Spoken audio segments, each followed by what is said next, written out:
بسم الله والحمد لله والصلاة والسلام على أشرف خلق الله محمد بن عبد الله صلى الله عليه وآله وصحبه وسلم تسليما كثيرا أما بعد. On a lu dans ce dernier verset la parole d'Allah Azza wa Jal lorsqu'il rappelle au prophète que il les a éprouvés par leur peuple et il a éprouvé leur peuple par eux. Il dit وَجَعَلْنَا بَعْضَكُمْ لِبَعْضٍ فِتْنَةً أَتَصْبِرُونَ وَكَانَ رَبُّكَ بَصِيرًا.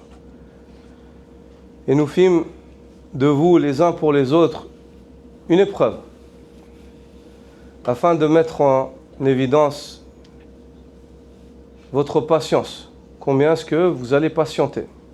وَكَانَ رَبُّكَ بَصِيرًا.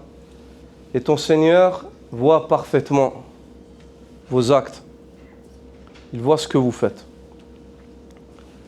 En réalité, les êtres humains dans leurs relations entre eux sont éprouvés.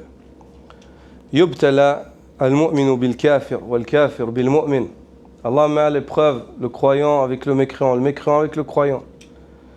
Yubtala al-adilu bil-zalim wal-zalimu bil-adil. Allah met à l'épreuve l'homme juste avec l'injuste et l'injuste avec le juste. Bal qad yubtala al-zalim bil-zalim. Allah met à l'épreuve l'injuste avec l'injuste. Aw al-adil bil-adil. Aw al-mu'min bil-mu'min. Ou le croyant avec un croyant. L'homme est éprouvé avec sa femme, la femme est éprouvée avec son mari. Les parents sont éprouvés avec leurs enfants, les enfants sont éprouvés avec leurs parents. Le frère est éprouvé avec son frère. Les frères dans la communauté sont éprouvés les uns avec les autres. Éprouvés. Allah veut voir de quoi? Qu'est-ce qu'il veut voir de nous?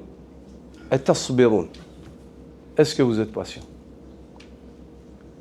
Wa kana rabbuka basira. Ton Seigneur voit parfaitement ce que vous faites. Cette ayah nous rappelle l'importance, ayyuha al-ikhwa, de cette épreuve-là, qui est l'épreuve du comportement. Ikhtibar al-khuluq wal-mu'amala. L'épreuve de l'homme dans son caractère et son comportement. C'est une grande épreuve. C'est pour cela que le prophète sallallahu alayhi wa sallam a dit Inna min ahabbikum ilayya وأقربكم مجلسا يوم القيامة أحسنكم أخلاقا.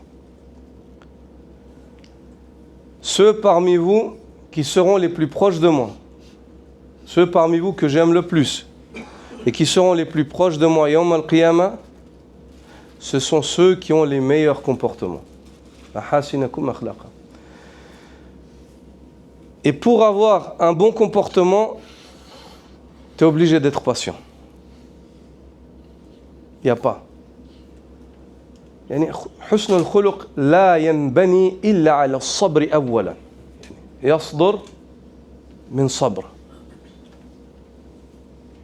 فإن مصدره الصبر. La noblesse de caractère, le bon comportement, il ne surgit pas si ce n'est que de la patience. Son point de départ, de là où il naît, c'est le sabr. C'est facile d'avoir un bon comportement quand tout va bien. On ne parlera pas de bon comportement si les choses elles vont bien. S'il n'y a pas d'épreuve, s'il n'y a pas de fitna,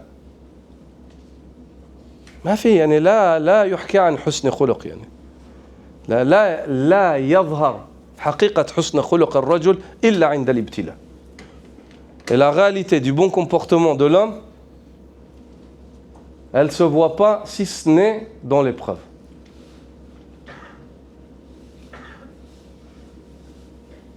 إذا افتتنت بي أو افتتن بك يعني يظهر هناك من هو حسن الخلق.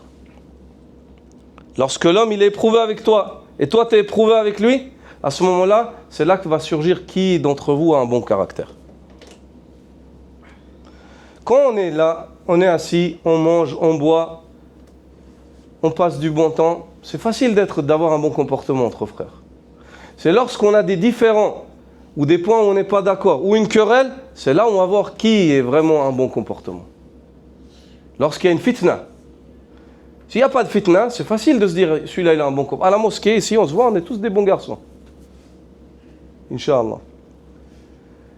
Mais si on est éprouvé, moi je suis éprouvé avec toi, ou toi avec moi, ou toi avec ta femme, toi avec tes enfants, c'est là qu'on va voir combien toi tu as un bon caractère, un bon comportement. C'est là qu'on va voir. En dehors de ça, c'est facile. C'est facile de dire, moi j'ai un bon comportement avec ma femme, quand elle te fait à manger, c'est une femme pieuse, elle préserve ton honneur. Faudrait être fou pour ne pas avoir un bon comportement avec une personne comme ça. Faudrait être fou, avoir besoin de soins, urgemment. Pareil pour la femme, c'est facile d'avoir un bon comportement avec son mari quand il la prend en charge, il s'occupe d'elle, prend soin, il la préserve, il ne la trahit pas, il est, subhanallah, il faudrait qu'elle soit folle pour ne pas avoir un bon comportement avec lui. Quand est-ce qu'on va voir si l'un ou l'autre ils ont un bon comportement? S'ils sont éprouvés, ils ont une querelle. C'est là où on va voir combien ils ont un bon comportement. Allah Azza wa Jal, il a éprouvé les prophètes avec leur peuple, et tout être humain a éprouvé l'un avec l'autre. Dans toute relation, il y a une épreuve. Ça, c'est une qaïda.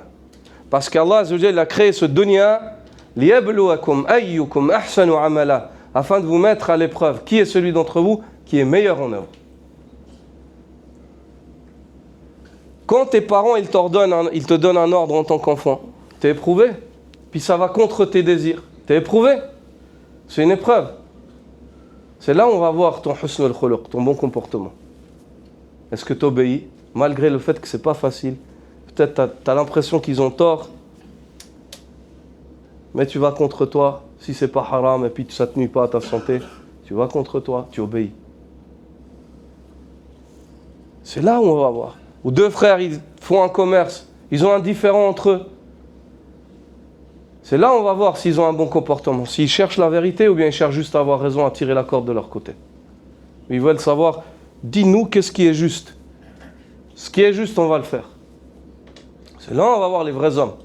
C'est là où on va voir ceux que le prophète sallam aime et ceux qui seront proches de lui yawm al-qiyamah. Inna min ahabbikum ilayya wa aqrabikum minni majlisan yawm al-qiyamah ahasinakum akhlaqa. Ceux d'entre vous que j'aime le plus et ceux qui sont le plus proches de moi yawm al-qiyamah, c'est ceux qui ont le meilleur comportement. C'est ceux qui ont le meilleur comportement.